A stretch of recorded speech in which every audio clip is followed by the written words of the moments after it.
الحمد للہ رب العالمین والصلاة والسلام علی اشرف الانبیاء والمرسلین وعلی آلہ واصحابہ اجمعین۔ قال اللہ تعالی وتبارک فی القرآن المجید والفرقان الحمید فی شان حبیبہ مخبرا وعامرا ان اللہ وملائکتہ یصلون علی النبی یا ایہا الذین آمنوا صلوا علیہ وسلموا تسلیما۔ اللہم صلی علی سیدنا و مولانا محمد معدن الجود والکرم صلاۃ و سلاما علیک یا سیدی یا رسول اللہ وعلی آلک و اصحابک یا حبیب اللہ۔ تمام حمد و ثنا، تعریف و توصیف اللہ جل مجدہ الکریم کی ذات بابرکات کے لیے، جو خالق کائنات بھی ہے اور مالک شش جہات بھی۔ اللہ جل وعلا کی حمد و ثنا کے بعد رسول رحمت، شفیع معظم، نبی محتشم، حضور ختمی المرتبت صلی اللہ علیہ وآلہ وسلم کے حضور ناز میں اپنی عقیدتوں، ارادتوں اور محبتوں کا خراج پیش کرنے کے بعد واجب الاحترام، ذوی الاحتشام، عالی مرتبت، محتشم سامعین، سامعات، السلام علیکم ورحمۃ اللہ وبرکاتہ۔ موسم رحمت ربیع الاول کی بہاریں جلوہ ساماں ہیں، اور میں اور آپ حضور کے تذکار حسن کی خوشبو لینے موجود ہیں۔ آقا کریم علیہ السلام کے جمال جہاں آرا کی تابانیاں اور جلوہ سامانیاں ہمارے ذوق کی تسکین، قلب کا قرار، روح کی ٹھنڈک، ایمان کی تازگی، عشق و محبت کی نہضت کا سبب اور ذریعہ ہے۔ آقا کریم علیہ السلام کے فضائل، حضور علیہ الصلاۃ والتسلیم کے خصائل اور آپ کے شمائل بیان کرنا شروع سے ہی اہل ایمان کا طریقہ رہا ہے۔ خصائل حضور کی سیرت کے عنوان کو کہا جاتا ہے، فضائل حضور کی عظمت و رفعت حضور کے معجزات کا عنوان ہے، شمائل حضور کے اعضائے نور کا تذکرہ جاں فضا ہے، حضور کے حسن و جمال کی باتیں ہیں۔ آقا کریم علیہ السلام کے شمائل پر، خصائل پر، فضائل پر علماء نے بہت کام کیا، تصنیفات چھوڑیں، محدثین نے اس عنوان سے باب باندھے۔ قیامت تک آنے والی انسانیت کے لیے حضور کی سیرت، حضور کے کردار کے عنوانات کتب میں نقش ہیں۔ حضور کی فضل و عظمت کے حوالے، حضور کے معجزات کا بیان، حضور کی رفعت کی کہانیاں اور آقا کریم کو اللہ کی طرف سے عطا کردہ مراتب جلیلہ کا بیان، یہ بھی محبوب موضوع رہا اہل علم کا، اہل محبت کا۔ لیکن حضور علیہ السلام کے شمائل، حضور کی صورت کا بیان، حضور کے حلیہ نور کی باتیں، یہ بھی ترک نہیں ہوئیں۔ عمومی طور پہ ہم شخصیات کے کردار کے حوالے سے، ان کی عادات کے حوالے سے، ان کے خصائل کے حوالے سے، ان کی تعلیمات کے حوالے سے پڑھتے ہیں۔ ان کے شمائل کے حوالے سے اتنی زیادہ تفصیلات نہیں ہوتی، لیکن کائنات میں ذات رسالت مآب صلی اللہ علیہ وآلہ وسلم وہ ذات ستودہ صفات ہے جن کے شمائل کو اس تفصیل سے بیان کیا گیا کہ یہ بھی صحابہ نے بیان کیا کہ حضور کے سر انور اور مبارک داڑھی میں سفید بال کتنے تھے۔ آپ کو کسی کا اتنا محفوظ حلیہ نہیں ملے گا۔ حضور علیہ السلام کی زلفوں کے خم کیسے تھے، حضور کی رنگت سے لے کر کے حضور کے اعضائے بدنیہ کے توازن، حسن اور جمال کی کہانیاں آپ کتب احادیث میں، شمائل کی کتابوں میں بکھری ہوئی نظر آئیں گی۔ اور کیوں نہ ہو، جس کے حسن کے قصیدے میرے رب نے بھی بیان کیے ہیں۔ کبھی حضور کے چہرہ نور کا ذکر کرتے ہوئے والضحیٰ واللیل اذا سجا، کبھی حضور علیہ السلام کی مبارک زلفوں کا تذکرہ کرتے ہوئے حامیم، کبھی آقا کریم علیہ الصلاۃ والسلام کے مبارک ہاتھوں کا، کبھی دیگر اعضائے بدنیہ کا ذکر قرآن نے کیا۔ حضور کے سینہ اقدس کی کہانی قرآن نے بیان کی۔ حضور علیہ الصلاۃ والسلام کی مازاغ آنکھوں کا تذکرہ قرآن نے کیا، تو پھر یہ محبوب اور مرغوب موضوع کیوں نہ ہوتا۔ اور آقا کریم کو اللہ نے وہ جمال دیا تھا، وہ حسن عطا کیا تھا، وہ خوبصورتی دی تھی جو حضور کا ہی حصہ ہے۔ ویسے اللہ کا ہر پیغمبر، ہر نبی، ہر رسول خوبصورت ہوا۔ کوئی نبی ایسا نہیں ہے جو خوبصورت نہ ہوا ہو، یہ اللہ کا انتخاب ہے۔ آپ تو دکان پہ سیل مین بھی رکھیں تو اس کی باقی قابلیت کے ساتھ ساتھ اس کی شخصیت کو آپ دیکھتے ہیں کہ جو خوش شکل ہو، آنے والے کو متاثر کر سکے، باوقار لگے۔ تو جس کو اس نے نبی بنانا تھا تو اس کو اس نے یوں ہی یہ عظمت اور یہ رفعت عطا کر دینی تھی۔ تو اللہ کا ہر نبی حسین، ہر نبی جمیل، لیکن جو جمال، جو خوبصورتی، جو حسن، جو شان و شوکت اللہ نے میرے اور آپ کے آقا و مولا حضور ختمی المرتبت کو عطا کی، وہ حضور کا ہی مقسوم ہے، وہ حضور علیہ السلام کا ہی حصہ ہے۔ سر انور سے لے کر پائے نور تک حضور کا ہر عضو بدن خوبصورتی کا مرقع اور جمال کا معیار ہے۔ خوبصورتی کیا ہوتی ہے، حسن محمد کو دیکھ لو۔ کوئی عیب، کوئی نقص حضور کے پاکیزہ وجود میں نہیں رکھا گیا۔ خلقت مبرأ من کل عیب، حضور کے سامنے حضرت حسان بن ثابت نے یہ پڑھا اور آقا کریم نے اس پر خوشی کا اظہار کیا اور اللہ کی بارگاہ میں دعا کی، اللہم ایدہ بروح القدس، جبریل امین سے اللہ اس کی مدد فرما۔ تو انہوں نے یہ بات کہی کہ آپ کو ہر عیب سے مبرہ رکھا گیا ہے، آپ کا پیکر نور، آپ کا وجود مسعود حسن و جمال کا ایسا مرقع بنایا گیا کہ جس میں کوئی نقص نہیں رکھا گیا۔ صوری حسن بھی عطا کیا گیا، مانوی حسن بھی عطا کیا گیا۔ حضور کے اعضاء کا جو ظاہری حسن تھا وہ بھی اپنی مثال آپ تھا، اور جو باطنی جمال اور باطنی حسن اور باطنی کمال عطا کیا گیا تھا وہ بھی اپنی مثال آپ ہے۔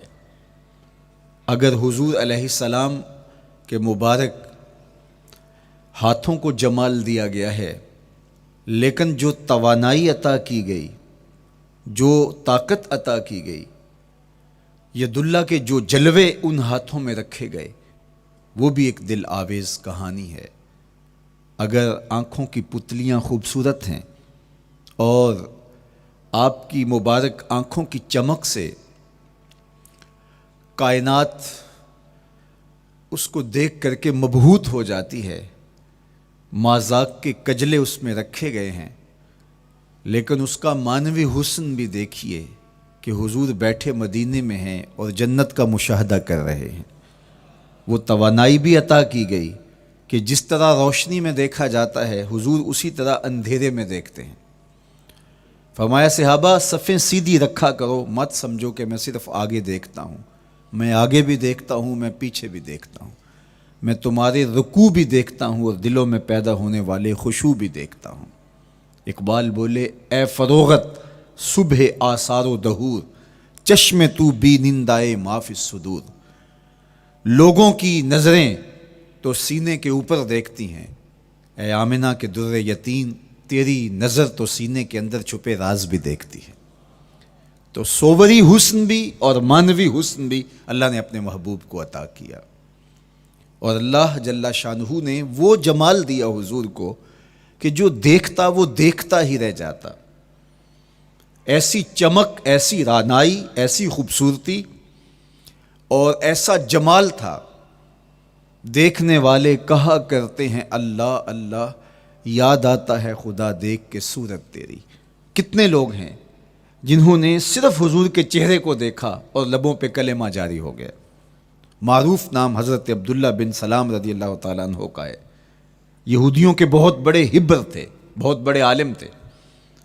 حضرت یوسف علیہ السلام کی اولاد سے تعلق تھا، اور اس معاشرت میں ایک وقار کی مسند پہ براجماں رہتے، لیکن جو ہی حضور علیہ السلام مکے سے ہجرت فرما کے مدینہ تشریف لائے تو یہ حضور کو دیکھنے آئے۔ با فضل الصدقہ اٹھا کر دیکھیے کہ ایک مناظرہ ترتیب دیا انہوں نے کہ ان سے یہ بات کروں گا، یہ سوال کروں گا، یہ اعتراض اٹھاؤں گا، لیکن جب حضور کی مجلس میں پہنچے اور آقا کریم علیہ السلام کے رخ زیبا کو دیکھا تو سارے سوال بھول گئے۔ رومی بولے اے لقائے تو جواب ہر سوال، حل شود ہر مشکلت بے کی لوکال۔ تیری ملاقات ہی تو سارے سوالوں کا جواب ہے، تیرا ایک بار دیکھ لینا ہی تو سارے مسئلے حل کر دیتا ہے۔ تو سوالات کا ایک ڈھیر اٹھائے لائے تھے، ایک گٹھڑی باندھ کے لائے تھے سر پہ رکھ کے، لیکن جو ہی حضور کو دیکھا تو وہ جو گٹھڑی باندھ کے لائے تھے اس کی گرہیں ڈھیلی ہونے لگی، پھر سوال تتلیوں کی طرح اڑنے لگے، اور حضور کو دیکھا تو کوئی سوال ہی باقی نہ رہا۔ اب آقا کریم نے فرمایا عبداللہ ابن سلام آؤ کدھر آئے ہو؟ یہ تو مناظرہ کرنے آئے تھے، سودا لینے کے لیے بازار گئے ہم، ہاتھ اس کے بکے جس کے خریدار گئے ہم۔ لیکن جب آقا کریم نے پوچھا کہ آؤ کدھر آئے ہو تو انہوں نے کہا حضور میں آپ کا غلام بننے آیا ہوں، تیری تک کے ادامہ میں مرید ہو گئے۔ حضور کے ہاتھ پہ بیعت اسلام کر لی۔ اب جن لوگوں نے عبداللہ ابن سلام کو تیار کر کے بھیجا تھا وہ امید میں تھے کہ تھوڑی دیر کے بعد ہم سنیں گے کہ انہوں نے سخت سوال کیے اور مسلمانوں کے نبی ان کا جواب نہیں دے پائے، لیکن جب ان کے کانوں تک یہ خبر پہنچی کہ عبداللہ بن سلام نے تو کوئی سوال ہی نہیں کیا بلکہ وہ محبوب کی نگاہوں کا شکار ہو گئے، اور انہوں نے دیکھتے ہی حضور پر تن من سب کچھ نچھاور کر دیا اور لبوں پہ کلمہ جاری ہو گیا، تو وہ صبر نہ کر سکے اور عبداللہ ابن سلام کے پاس پہنچے اور جا کے کہا کہ تو نے یہودیت کی ناک خاک آلود کر دی، تم نے کوئی سوال کیا ہوتا، انہوں نے جواب دیا ہوتا اور پھر تم نے مان لیا ہوتا تو ہم سمجھ جاتے کہ ایک عالم تھا، علمی پیاس بجھ گئی، مطمئن ہو گیا، لیکن یہ عجیب کہانی ہے، سنا ہے تم نے کوئی سوال بھی نہیں اٹھایا، انہوں نے جواب بھی نہیں دیا، بس تم نے ان کو دیکھا اور دیکھتے ہی تمہارے لبوں پہ کلمہ جاری ہو گیا، تو یہ کیا کہانی ہوئی؟ تو عبداللہ ابن سلام نے جو جواب دیا وہ آب زر کے ساتھ لکھنے کے قابل ہے۔ انہوں نے کہا کہ یہ بات میری سمجھ میں بھی نہیں آئی، جب میں اس آقا و مولا کی چوکھٹ پہ پہنچا اور میں ان سے سوال کرنے کے لیے لفظوں کو ابھی ترتیب ہی نہیں دیا تھا کہ میری نظر ان کے جمال جہاں آرا پہ پڑ گئی، اب عبداللہ بن سلام کے لفظ سنیے، فرماتے ہیں فلما تبینت وجہہ عرفت ان وجہہ لیس بوجہ کذاب، جب میں نے ان کے جمال جہاں آرا کو دیکھا، چہرہ نور کو دیکھا، رخ زیبا کی زیارت کی، تو میں نے پہچان لیا یہ چہرہ کسی جھوٹے کا ہو ہی نہیں سکتا ہے۔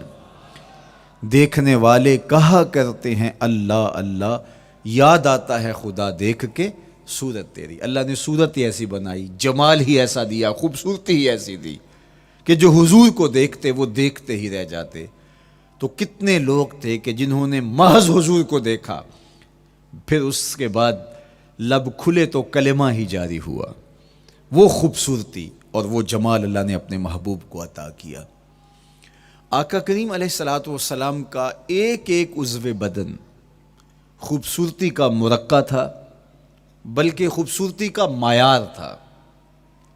حسن کیا ہوتا ہے، حسن کا معیار کیا ہوتا ہے، جمال کسے کہتے ہیں، خوبصورتی کی تعریف کیا ہے، اعضائے محمد صلی اللہ علیہ وآلہ وسلم کا توازن دیکھ لو، تمہیں پتہ چلے گا کہ حسن کسے کہتے ہیں۔ حضور علیہ السلام کو اللہ تعالیٰ جل شانہ نے جو حسن بخشا، جو جمال دیا، جو خوبصورتی دی، وہ حضور کے مبارک قدموں سے اس کا انداز کیجئے کہ جس کے قدم اتنے سونے ہیں اس کا چہرہ کتنا سونا ہوگا۔ حضرت عبداللہ بن بریدہ رضی اللہ تعالی عنہ حضور کے مبارک قدموں کا ذکر کرتے ہوئے وصف جمال محمد کی کہانی چھیڑتے ہیں اور فرماتے ہیں کانا رسول اللہ صلی اللہ علیہ وآلہ وسلم احسن البشر قدما، کہتے ہیں کہ کائنات میں جتنے سونے قدم میرے حضور کے تھے کسی کے تھے ہی نہیں۔ جو جمال اللہ نے حضور کے مبارک قدموں کو دیا تھا، اللہ اکبر، وہ کسی اور کا مقسوم نہیں تھا۔ خوبصورت قدم۔ اور حضرت انس رضی اللہ تعالیٰ عنہ، حضرت ابو ہریرہ رضی اللہ تعالیٰ عنہ، اور حضور کے وصاف ہیں حضرت ہند بن ابی حالہ رضی اللہ تعالیٰ عنہ، یہ حضور کا حلیہ بیان کرتے ہیں۔ حضرت امام حسن بن علی رضی اللہ تعالیٰ عنہ نے حضرت ہند بن ابی حالہ کو ایک دن کہا کہ مجھے اپنے آقا و مولا کا حلیہ بتاؤ، تو انہوں نے حضور کا حلیہ بیان کیا۔ یہ حضور کے وصاف ہیں، چونکہ انہوں نے حضور علیہ السلام کو بہت قریب سے دیکھا اور آقا کریم علیہ السلام کی زیارت سے مالا مال ہوئے۔ ویسے حضرت امام حسن نے بھی تو حضور کو دیکھا تھا، اور بھی اصحاب نے حضور کو دیکھا تھا۔ یہاں یہ بات دلچسپی سے خالی نہیں ہے کہ صحابی ہی تب بنتا ہے جب وہ حضور کو بنظر ایمان دیکھے، لیکن صحابہ ایک دوسرے سے پوچھتے تھے کہ بتاؤ حضور کیسے تھے؟ میاں تم نے نہیں دیکھا؟ تو وہ کہتے تھے دیکھ کر بھی نہیں دیکھا۔ صرف چند لوگ ہیں جو حضور کا حلیہ بیان کرتے ہیں۔ اس کی کیا وجہ؟ تو علماء نے لکھا کہ حضور کے چہرے پہ جلووں کی تابش ایسی تھی اور حضور کا جمال ایسا تھا اور اس کی چمک ایسی تھی کہ کسی میں ہمت ہی نہیں تھی کہ وہ جی بھر کے دیکھ سکے۔ تو بعد میں ایک دوسرے سے پوچھتے تھے بتاؤ تم نے دیکھا تو حضور کیسے تھے؟ اگر ان لوگوں کی تعداد میں آپ کو بتاؤں تو 3 درجن سے زیادہ نہیں ہوگی جو حضور علیہ السلام کے وصاف ہیں، حضور کے حلیہ نگار ہیں، جو آقا کریم علیہ الصلوۃ والسلام کی صورت کا نقشہ بیان کرتے ہیں۔ دیکھا 1,24,000 اصحاب نے ہے، لیکن جو وصف بیان کرتے ہیں، شمائل رسول کو بیان کرتے ہیں، ان کی تعداد 3 درجن سے زیادہ نہیں ہے۔ اور یہ بھی وہ لوگ ہیں جنہوں نے حضور کو بچپن میں دیکھا، جنہوں نے حضور کو سوئے ہوئے دیکھا، حضور کو بہت قریب سے دیکھا۔ حضور علیہ الصلوۃ والسلام کے پاس ان کا آنا جانا بہت زیادہ تھا، اس طرح انہوں نے حضور علیہ السلام کو دیکھا۔ حضرت حسان بن ثابت رضی اللہ تعالی عنہ فرماتے ہیں کہ میں جو حضور کا حلیہ بیان کرتا ہوں تو اس کا سبب یہ ہے کہ میرے پاس حضور کو دیکھنے کا ایک طریقہ آ گیا تھا۔ فلما نظرت الى انوارہ فودعت کفی علی عینی خوفا من ذہاب بصری، کہا کہ جب میں حضور کو دیکھتا تھا تو اپنی آنکھوں پر انگلیاں رکھ کے انگلیوں کی اوٹ سے دیکھتا تھا کہ حضور کے جلووں کی چمک سے میری آنکھوں کی بینائی نہ جاتی رہے۔ یہ کون کہہ رہے ہیں؟ حضرت حسان بن ثابت رضی اللہ تعالیٰ عنہ۔ اور آپ جانتے ہیں حضرت حسان بن ثابت رضی اللہ تعالیٰ عنہ شاعر ہیں، اور شاعر حسن دیکھنے میں بڑا دلیر ہوتا ہے، اور یہ حسن بھی ابھی پوشیدہ ہے، 70,000 بشریت کے پردے ڈالے گئے ہیں۔ اگر یہ حسن بے نقاب ہوتا تو کوئی جلووں کی تاب ہی نہ لا سکتا۔ یہی بہتر ہے کہ وہ پردے میں رو پوش رہے، وہ اگر پردہ اٹھا دے تو کسے ہوش رہے۔ کس کی ہمت تھی؟ اب چھپا ہوا مستور حسن بھی اگر دیکھتے ہیں تو آنکھوں پہ انگلیاں رکھ کے دیکھتے ہیں، اور بیان کرنے والوں کی تعداد میں نے عرض کی کہ 3 درجنوں سے زائد نہیں ہے۔ تو یہ وہ لوگ ہیں جنہوں نے حضور کو دیکھا۔ اب امام حسن پوچھ رہے ہیں حضرت ہند بن ابی حالہ رضی اللہ تعالی عنہ کو کہ آپ نے حضور کو دیکھا تو مجھے بتائیے میرے نانا کا جمال کیسا تھا۔ تو حضرت ہند بن ابی حالہ نے حضور کا حلیہ بیان کیا۔ تو جب حضور کے قدموں کی کہانی انہوں نے بیان کی تو حضرت ہند بن ابی حالہ نے کہا کان نبیو صلی اللہ علیہ وآلہ وسلم شسن القدمین والکفین، حضور علیہ السلام کے مبارک قدم اور حضور کی ہتھیلیاں پر گوشت تھے۔ یہ حضور علیہ السلام کے مبارک قدموں کا جمال بیان کرتے ہیں۔ اللہ اکبر۔ اور حضور علیہ السلام کے قدموں کے بارے میں امام ترمذی جو شمائل میں حدیث لائے ہیں اس میں انہوں نے یہ بھی بیان کیا کان رسول اللہ صلی اللہ علیہ وسلم مسیح القدمین، حضور علیہ السلام کے مبارک قدم ملائم تھے، خوبصورت تھے، کھردرے نہیں تھے، کوئی پھٹن نہیں تھی۔ عمومی طور پہ قدم پھٹ جاتے ہیں اور ایڑیاں بہت سارے لوگوں کی پھٹ جاتی ہیں تو وہ خوبصورتی باقی نہیں رہتی۔ تو وہ کہتے ہیں کہ حضور مسیح القدمین تھے، اور جب آقا کریم علیہ السلام کے مبارک قدموں پہ پانی ڈالا جاتا تو وہ ڈھل کے نیچے چلا جاتا۔ یہ تھا حضور کے قدموں کا حسن اور حضور کے قدموں کا جمال۔ اچھا، آقا کریم علیہ السلام کی جو مبارک ایڑیاں تھیں وہ زیادہ پر گوشت نہیں تھیں، ان کے اوپر گوشت زیادہ نہیں چڑھا تھا، اس لیے کہ ایڑیوں کا زیادہ پر گوشت ہونا ایڑیوں کے حسن کو زائل کر دیتا ہے۔ حسن کا مرقع ہی جمال مصطفیٰ ہے، تو اس لیے اللہ نے ایک ایک عضو کو تراش کر کے بنایا ہے، بلکہ پوچھ پوچھ کے بنایا ہے۔ جس طرح حسان بن ثابت رضی اللہ تعالی عنہ کہتے ہیں کَأَنَّكَ قَدْ خُلِقْتَ كَمَا تَشَاءُ، محبوب مجھے تو یوں لگتا ہے جس طرح آپ کے رب نے آپ کو آپ سے پوچھ کے بنایا ہے کہ محبوب بتاؤ کہ میں آپ کے اعضاء کو کیسے توازن اور کیسے حسن اور کیسے جمال دوں۔ تو حضور کی مبارک ایڑیاں یہ پرگوشت نہیں تھیں، باقی حضور کے پاؤں پرگوشت تھے اور کوئی پھٹن نہیں تھی، بالکل نرم گداس اور بالکل جو ہے وہ ملائم تھے، اور جب پانی ڈالا جاتا تو پانی ڈھل کے نیچے 1 سیکنڈ میں آ جاتا۔ یہ اللہ نے محبوب کو حسن دیا۔ حضرت ہند بن ابی حالہ نے کہا کہ حضور کے مبارک تلوے جو تھے وہ درمیان سے اٹھے ہوئے تھے، ایڑیوں سے لے کر کے انگلیوں تک یہ تلوہ کہلاتا ہے، جو اس کا نچلا حصہ جو زمین سے مس کرتا ہے، اور اس میں جو درمیان والا حصہ ہے یہ اٹھا ہوا ہو اور بالکل پاؤں سیدھا نہ ہو تو یہ پاؤں کا حسن ہے۔ پاؤں کا بالکل سیدھا ہو جانا یہ پاؤں کے حسن کو زائل کر دیتا ہے۔ اس میں تھوڑا سا خم ہو، جب چلے تو انگلیاں اور پنجے کا جو ہے وہ آگے والا حصہ زمین پہ لگے اور ایڑی لگے، اور درمیان والا حصہ زمین پہ نہ لگے، تو یہ حسن ہوتا ہے کسی کے پاؤں کے تلوے کا۔ اللہ نے محبوب کے مبارک قدم کی پشت کو بھی حسن دیا، حضور کے تلووں کو بھی حسن دیا، حضور کی ایڑیوں کو بھی حسن دیا۔ سائل الاطراف، حضور کی مبارک انگلیاں قدرے لامبی تھیں، اور یہ حسن ہوتا ہے۔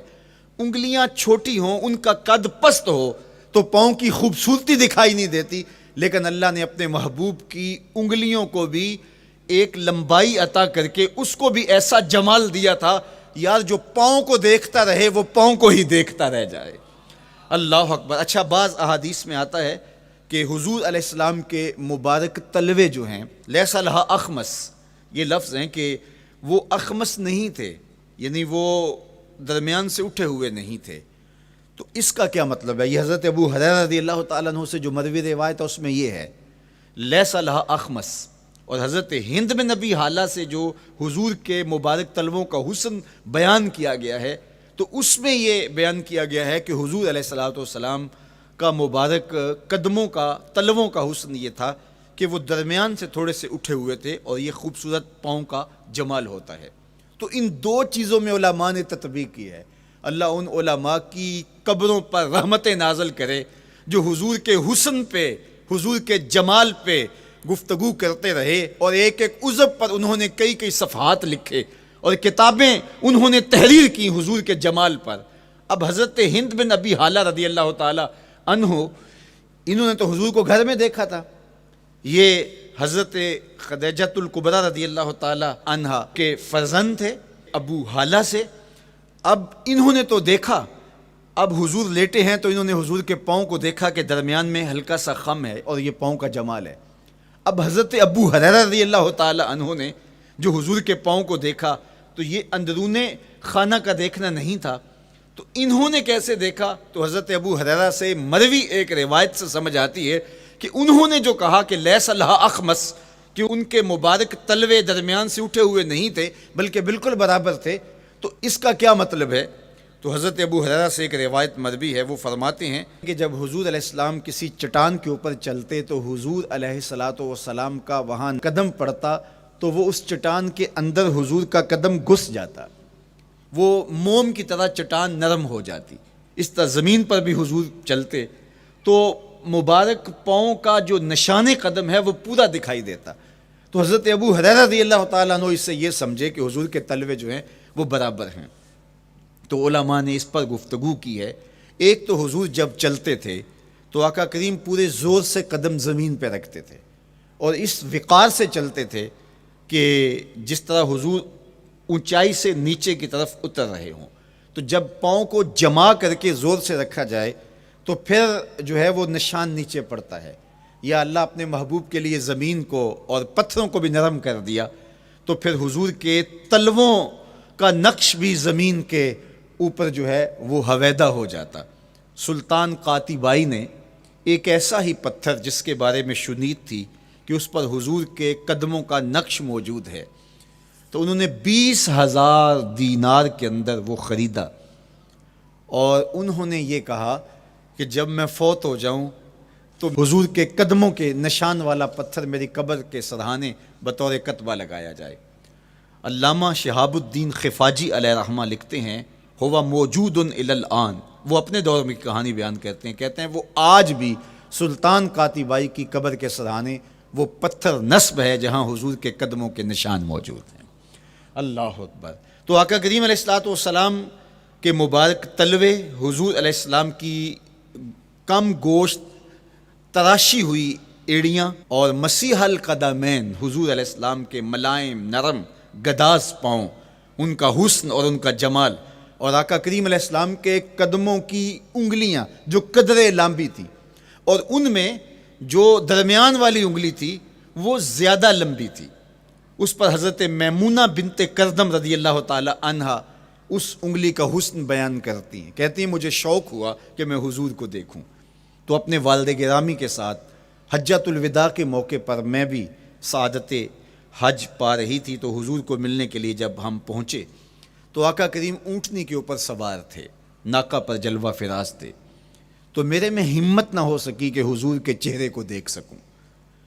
ایسا جلوہ، ایسا جمال، اللہ اکبر، اور ایسا روب اور ایسی چمک چہرے کی اور تابشیں تھیں کہ میرے اندر ہمت نہ ہو سکی کہ میں حضور کے چہرہ نور کو دیکھ سکوں۔ اب آقا کریم اونٹنی پہ سوار تھے تو میں حضور کے مبارک پاؤں کو دیکھنے لگی، میں بس حضور کے پاؤں کا جمال اور خوبصورتی دیکھنے لگی، اسی میں کھو گئی۔ اب حضرت میمونہ بنت کردم رضی اللہ تعالی عنہا حضور کے مبارک قدموں کی ایک انگلی کا حسن بیان کرتی ہیں۔ اللہ اکبر۔ حضرت میمونہ بنت کردم سے یہی ایک روایت مروی ہے، ساری زندگی ان کے پاس سرمایہ یہی تھا، جب کسی مجلس میں جاتی تو وہ کہتی تمہیں بتاؤں حضور کی مبارک انگلی کا حسن کیا تھا؟ یہ سرمایہ ساتھ لیے لیے پھرتی کہ میں نے حضور کی انگلی کو دیکھا ہے، میں نے حضور کے قدم اور حضور علیہ السلام کے تلووں کی زیارت کی ہے.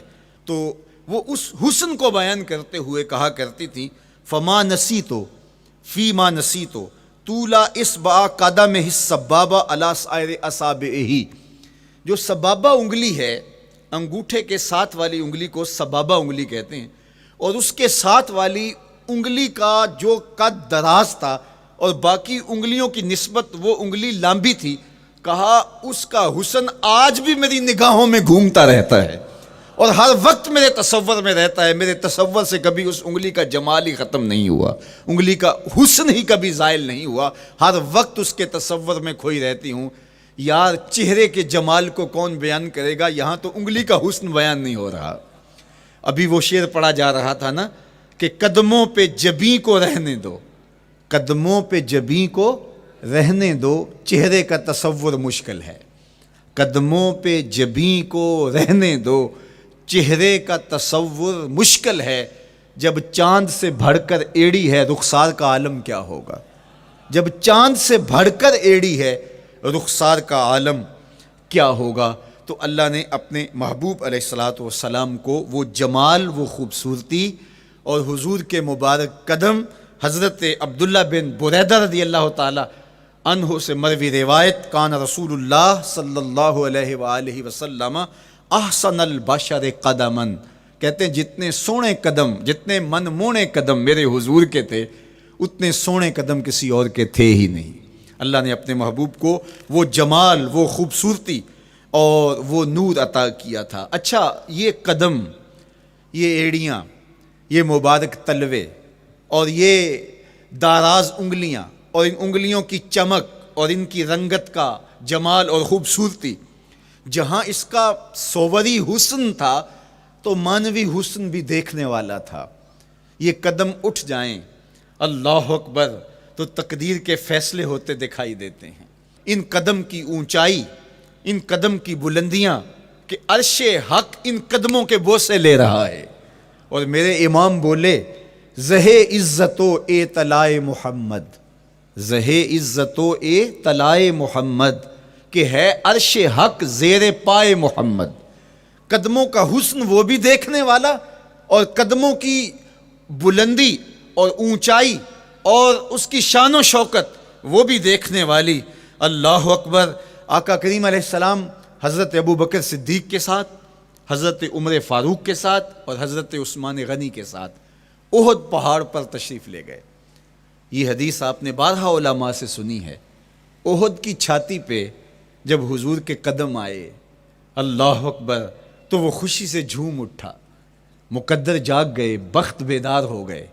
ان کے قدم جو کہ اس عاشق کی آنکھوں کی ٹھنڈک ہے، جب چھاتی پہ آ جائیں تو کون عاشق نہیں جھوم جائے گا. یہ تو حضور کے قدموں کے حسن کو بیان کیا جا رہا ہے.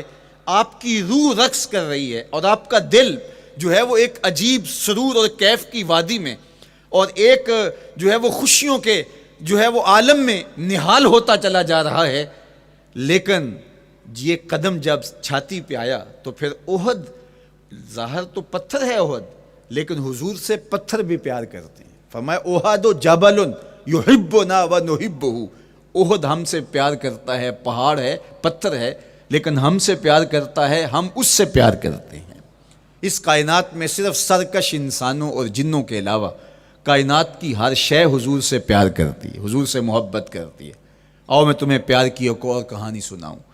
مسجد نبوی ہے، آقا کریم تشریف فرما ہیں، منبر پہ جلوہ فراز ہوئے. ابھی واز کا آغاز ہی کرنا چاہ رہے تھے کہ ایک جانب سے رونے کی آواز آنے لگی. صحابہ کہتے ہیں رونے والا اس درد سے روتا ہے کہ لگتا تھا کلیجہ پھٹ جائے گا. کناقۃ الخلوج، جس طرح اونٹنی کا بچہ بچھڑ جائے اور وہ اس کے غم میں، اس کی جدائی میں درد سے روکتی ہے، چیختی ہے، چلاتی ہے، رونے والے کا انداز درد ایسا ہی تھا اور لگتا تھا کہ جس طرح اس کا کلیجہ پھٹ جائے گا. صحابہ دائیں بائیں دیکھتے ہیں لیکن رونے والا دکھائی بھی نہیں دیتا، اور ماحول کے اندر اس طرح درد پھیل رہا ہے کہ سینوں میں دل لرز رہے ہیں اور عجیب کیفیت طاری ہو گئی. حضور ابھی بیٹھے ہیں، خطبے کا آغاز بھی نہیں ہوا اور رونے والا کیف و درد میں روتا چلا جا رہا ہے۔ فنزل النبی صلی اللہ علیہ وسلم عن المنبر، حضور ممبر سے نیچے تشریف لائے۔ صحابہ کی آنکھیں محو حیرت ہیں، استجاب کا عالم ہے، یہ کون رو رہا ہے اور اتنے درد سے رو رہا ہے اور دکھائی بھی نہیں دے رہا۔ آقا کریم ممبر سے نیچے جلوہ فراز ہوئے، ایک سمت بڑھے، کھجور کا خشک تنا پڑا تھا۔ آج پہلا دن تھا کہ ممبر حضور علیہ السلام کے لیے بچھایا گیا، ورنہ یہ خشک تنا دیوار کے ساتھ جو ہے وہ رکھا گیا تھا اور حضور اس کے ساتھ ٹیک لگا کر کے واز کیا کرتے تھے۔ جب ممبر بن گیا تو اس کو اٹھا کر کے اب اس کی ضرورت نہیں رہی، ایک کونے میں ڈال دیا گیا۔ اب جو ہی حضور ممبر پہ تشریف فرما ہوئے تو اس خشک تنے کا کلیجہ لرز اٹھا اور وہ ایسے روتا تھا جس طرح اونٹنی کا بچہ بچھڑ جائے اور وہ روتی ہے، اس طرح وہ خشک تنا رو رہا تھا۔ اس تنے ہنانا در ہجر رسول زار می نالت چو ارباب عقول، جس طرح عقل والے، جس طرح جو ہے وہ فہم و ادراک رکھنے والے لوگ روتے ہیں درد سے، وہ رو رہا تھا۔ آقا کریم علیہ السلام اس کے پاس گئے اور اس کو اپنی آغوش میں سمیٹ لیا۔ بچھڑا ہوا بچہ جب اپنی ماں کو ملے تو اس کی ہچکیاں بن جاتی ہیں، اس کی گھگھی بن جاتی ہے، تو یہی کیفیت اس کی ہو گئی اور آقا کریم اپنا دست رحمت اس کے اوپر پھیرتے چلے جاتے ہیں۔ بتدریج اس کی سسکیاں، اس کے رونے کی آواز کم ہوتی چلی جا رہی ہے۔ آہستہ آہستہ وہ خاموش ہو گیا۔ حضور پھر دوبارہ تشریف لائے اور ممبر پہ خطبہ دینے سے قبل صحابہ کی آنکھوں میں استجاب کا عالم دیکھا، حیرت کی فراوانی دیکھی۔ فرمایا کہ تم جو سوال کرنا چاہ رہے ہو، جو تمہاری آنکھوں میں پوشیدہ سوال ہے، میں اس کو اچھی طرح جانتا ہوں۔ لو لم افعل ہاکذا لحن الی یوم القیامہ، اگر میں ممبر سے اتر کے اپنے عاشق زار کو یوں تسلی نہ دیتا، یہ قیامت تک یوں ہی روتا ہی رہتا۔ حضرت محمد بن سیرین رضی اللہ تعالیٰ عنہ کہا کرتے تھے کہ حضور کی محبت میں ایک خشک تنا بھی زار و زار روئے تو جس کے سینے کے اندر محبت بھرا دل ہے تو وہ حضور کے عشق میں آنسو کیوں نہیں بہائے گا؟ حضور کی یاد میں اس کی آنکھیں آنسو کا خراج کیوں نہیں دیں گی؟ تو وہ خشک تنا حضور کی محبت میں رو رہا ہے۔ اب ہے یہ پتھر، لیکن میرے حضور فرماتے ہیں کہ یہ پہاڑ مجھ سے پیار کرتا ہے اور میں اس سے پیار کرتا ہوں۔ اب حضور اپنے اس محب کے گھر تشریف لے گئے اور اس کی چھاتی پہ قدم رکھا تو وہ خوشی سے جھوم اٹھا۔ فضاربا برجلہ، اپنا مبارک پاؤں زور سے مارا۔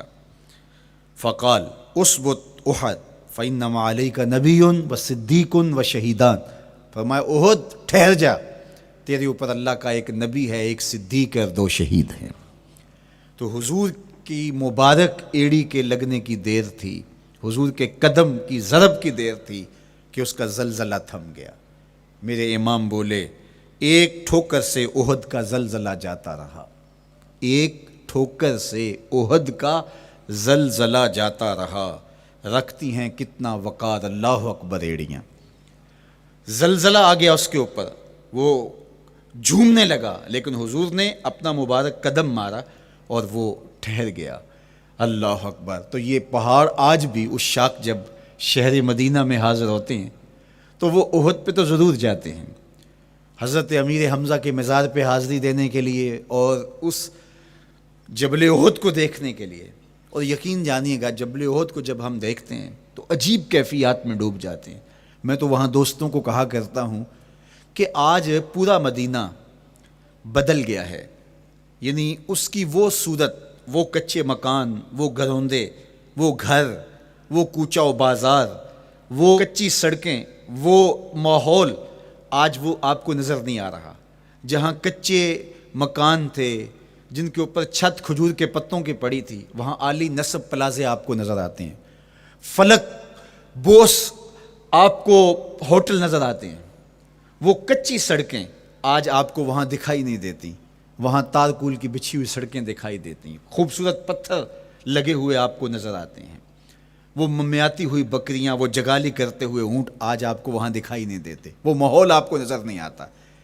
تو پرانا مدینہ اگر ڈھونڈنے نکلیں بھی تو ظاہر ہے اگرچہ ان پختہ اور خوبصورت عمارتوں کے اندر بھی عکس جمال محمد کا پڑ رہا ہے، لیکن وہ پرانا دور اگر آپ تلاش کرنا چاہیں تو وہ آپ کو وہ چیزیں نہیں ملتی، لیکن جب آپ احد پہ جاتے ہیں تو میں دوستوں کو کہتا ہوں اس احد کو جی بھر کے دیکھ لو، اس پہ ڈائریکٹ میرے حضور کی نظریں پڑی ہوئی ہیں، یہ بدلا نہیں، یہ 14 صدیوں سے جیسا تھا آج بھی ایسا ہے، اس پہ میرے حضور کی نظریں ڈائریکٹ پڑی ہوئی ہیں، اور آقا کریم علیہ الصلوۃ والسلام نے اس کو یوں دیکھا ہے۔ تو یہ احد حضور سے محبت کرنے والا ہے، حضور سے پیار کرنے والا ہے، اور اس پیار کی وجہ سے یہ پتھر قیامت کے دن جنت میں جائے گا، یہ پہاڑ جنت میں جائے گا۔ یار اگر ایک پہاڑ حضور سے پیار کر لے تو وہ مکین جنت بن جاتا ہے، اور اگر حضور کا غلام ایک عاشق حضور سے محبت کرے تو اللہ اس کو کتنے درجے عطا فرمائے گا۔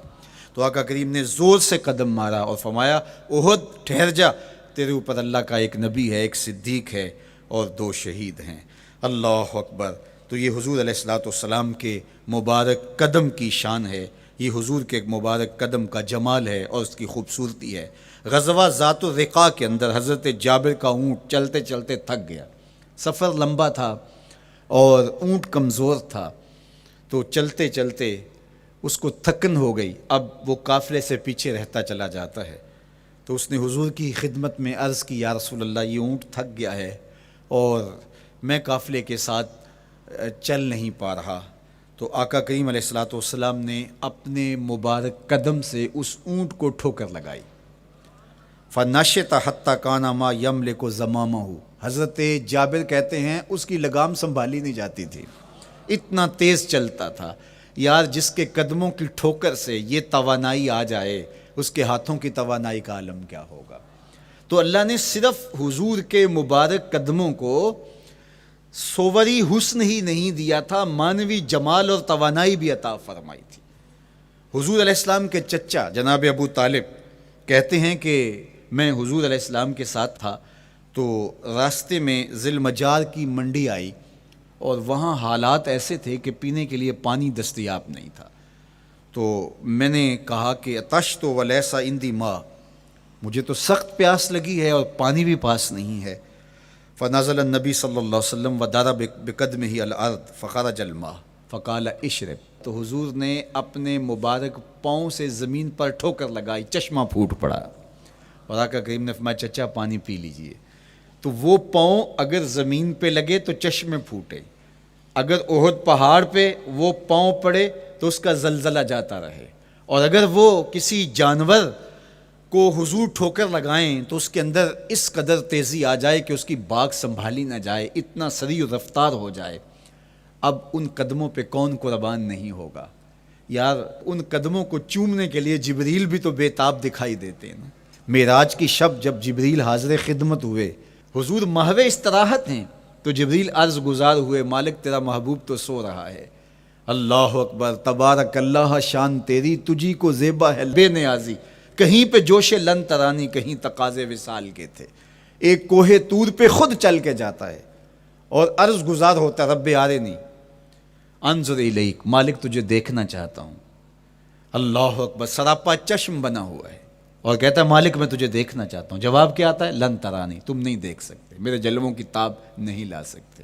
ایک خود چل کے جا رہا ہے اور تقاضۂ رویت کرتا ہے، اور جواب آتا ہے لن ترانی، اور ایک سویا ہوا ہے چادر اوڑھ کے، اور جبریل کہتے ہیں محبوب اٹھیے، رب آپ کو بلا رہا ہے۔ تبارک اللہ، شان تیری تجھی کو زیبا ہے بے نیازی، کہیں پہ جوش لن ترانی، کہیں تقاضے وصال کے تھے۔ تو جبریل حاضر خدمت ہوئے، حضور استراحت میں ہیں، تو آواز آئی یا جبریل قبل قدم ہے، میرے محبوب کے قدموں کو چوم لے۔ اب جبریل حضور علیہ السلام کے قدموں کو بوسے دے رہے ہیں۔ کسی نے جبریل سے تصور کے عالم میں پوچھا، حضور کے قدم چومے، حضور کے تلووں کو بوسے دیے، بتا کیفیت کیا ملی؟ تو بولے نہ جنت کی کلیوں میں دیکھا مزہ جو محمد کی تلیوں میں دیکھا۔ وہ سرور وہاں جو نصیب ہوا۔ وفد عبد القیس جب مدینہ المنورہ آیا تو ان میں ایک صاحب ہیں، وہ کہتے ہیں میں دوڑتا ہوا حضور کے پاس آیا، بس بے چینی تھی، اضطراب تھا۔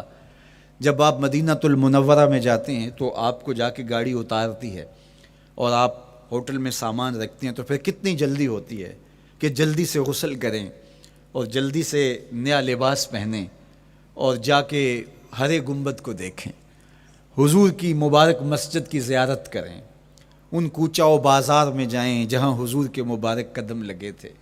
اللہ اکبر۔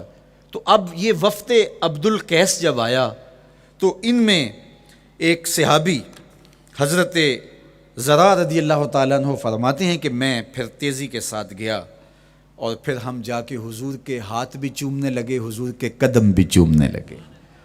یہ سعادت مند قدم جن کے بوسے صحابہ دیتے ہیں، کبھی جبریل کے بوسہ گاہ بنتے ہیں، کبھی احد پہاڑ کی چھاتی ان قدموں کو چومتی ہے۔ یہی قدم ایک موقع ایسا آتا ہے یاد خدا میں، اللہ کے شکرانے میں، نماز میں لمبے قیام میں سوج جاتے ہیں، اور میرا مالک کہتا ہے اے چادر اوڑھنے والے، ساری رات جاگا نہ کر، کبھی سو بھی لیا کر۔ اللہ اکبر۔ تو یہ حضور علیہ السلام کے مبارک قدموں کا جمال اور مبارک قدموں کا حسن اور خوبصورتی ہے۔ اللہ نے اپنے محبوب علیہ السلام کے مبارک قدموں کو صوری اور معنوی حسن سے نوازا، اور یہ حسن حضور کے مبارک قدموں کا ہے، پھر جس کے قدم اتنے سونے ہیں اس کا چہرہ کتنا حسین ہوگا۔ ایک سوال اٹھ سکتا ہے کہ حضور کے حسن کو بیان کرنے کا مقصود کیا ہے؟ تو صاحب، کسی کے حسن کو بیان کرنے کا مقصود یہی ہوتا ہے کہ اس سے پیار اور محبت کا ربط قائم ہو، اور اگر قائم ہے تو مضبوط ہو۔ ہم حضور علیہ السلام کے حسن کو بیان اسی لیے کرتے ہیں، اور محدثین نے اس پر باقاعدہ کتابیں اسی لیے لکھیں اور کتب حدیث میں باقاعدہ شمائل رسول پہ باب اسی لیے باندھے تاکہ لوگوں کے سینے میں حضور کی محبت کی جوت لگے، اور وہ جو شعلہ جوالہ ان کے سینے میں حب رسول کا ہے وہ اور بھڑک اٹھے، اور بندہ جس سے محبت کرتا ہے پھر اس کی اطاعت بھی کرنے لگ جاتا ہے۔ تو جو محبوب اتنا سونا ہے، اتنا جمال آفریں ہے، اور جس کے قدم اتنے سونے ہیں، پھر اس کے نقش قدم کو کیوں نہ تھام لیں، اس کے نقوش پا کو خضر راہ کیوں نہ بنا لیں، پھر ان کے اٹھنے والے قدموں پر اپنی زندگی کیوں نچھاور نہ کر دیں۔ اگر سر پہ رکھنے کو مل جائے نقش نال حضور تو کہیں کہ ہاں تاجدار ہم بھی ہیں۔ یعنی وہ قدم تو قدم رہا، اس قدم کی رعنائیاں، اس کی خوبصورتیاں، اس کا جمال اور اس کا حسن تو حسن رہا۔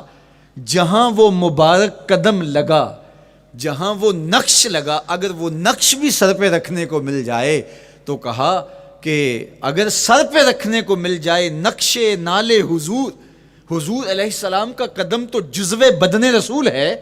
حضور علیہ السلام کے مبارک قدموں میں وہ جو نالین تھی، اس نالین کا بھی نقش وہ اگر سر پہ رکھنے کو مل جائے تو ہم زمانے کے تاجدار کہلائیں گے، اور جن کے سر پہ حضور کا قدم آ جائے ان کا مرتبہ کیا ہوگا۔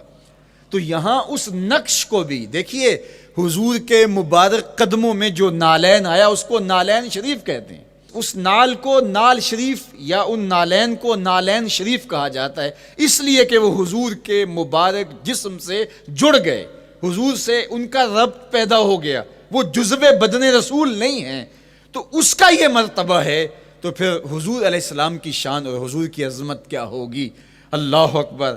بلکہ حضور علیہ السلام کے نالین جہاں رکھے جائیں، وہ کسی نے کہا نا کہ ذرے اس خاک کے تابندہ ستارے ہوں گے، ذرے اس خاک کے تابندہ ستارے ہوں گے جس جگہ آپ نے نالین اتارے ہوں گے۔